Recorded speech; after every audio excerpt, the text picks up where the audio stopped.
Market को सिल कर सिल समय कौन जिन पत्र क्षति हेले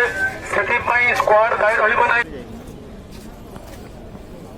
विशेष सूचना कोविड नियम उल्लंघन हो जनसाधारण हित को दृष्टि रखी भुवनेश्वर महानिगम तरफ समस्त फास्ट फुड दुकान गुड़ी को आसंता 48 घंटा सिल कर दिगला तेणु समस्त दुकानी भाई मान को अनुरोध कर निज निजर दुकान बंद कर यथाशीघ्र ए स्थान छाड़ी चली जाती सिल करागला सिल समय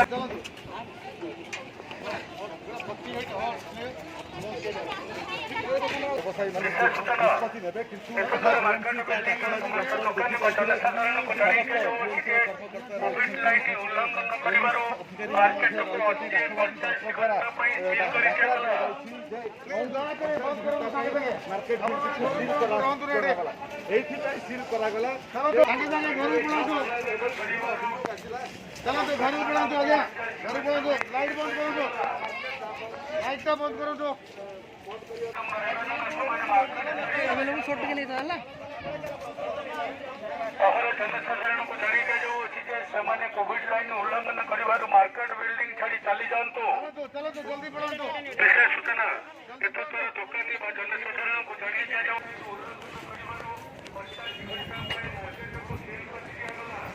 भुवनेश्वर आमर केसेस राइज करुच्ची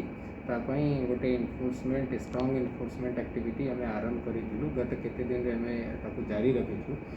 किंतु एबे भी आम देखु कि गुड़ाए जगार स्पेशली मार्केट प्लेसेस रे कोविड एप्रोप्रिएट बिहेवियर लोक मानु नाहंती ताहाकू स्ट्रांगली डील करने आज आम गुड़ाए enforcement activity across the Bhubaneswar चलुची गुड़ाए मार्केट कॉम्प्लेक्सेस आमार जो नॉन वेज एरियाज अच्छी जो जगह गुड़ाए क्राउडिंग थिला प्लस मार्केट बिल्डिंग को भी हमें आज सील करूँ so I would again request everyone कि ये बढ़िया जो दृश्य हमको देखा मिलूँ क्राउडेड प्लेसेस रे ताकू आपण मैंने अवॉइड करंतु आपणकर लाइफ कर सुरक्षा आपणकर भी दायित्व अच्छी एंड आमे ताहू ध्यान रख ये सब इनफोर्समेंट एक्टिविटी करूँ एंड ये इनफोर्समेंट एक्टिविटी जो केते लोगों को इनकन्वीनियंस भी देखा मिलूँ से मैंने इनकन्वीनियंस फेस करूँच but the problem is that कि जो हिसाब रे केसेस राइज करूँ केते जगह रे हमको टफ डिसीजन नवा पड़ूँ।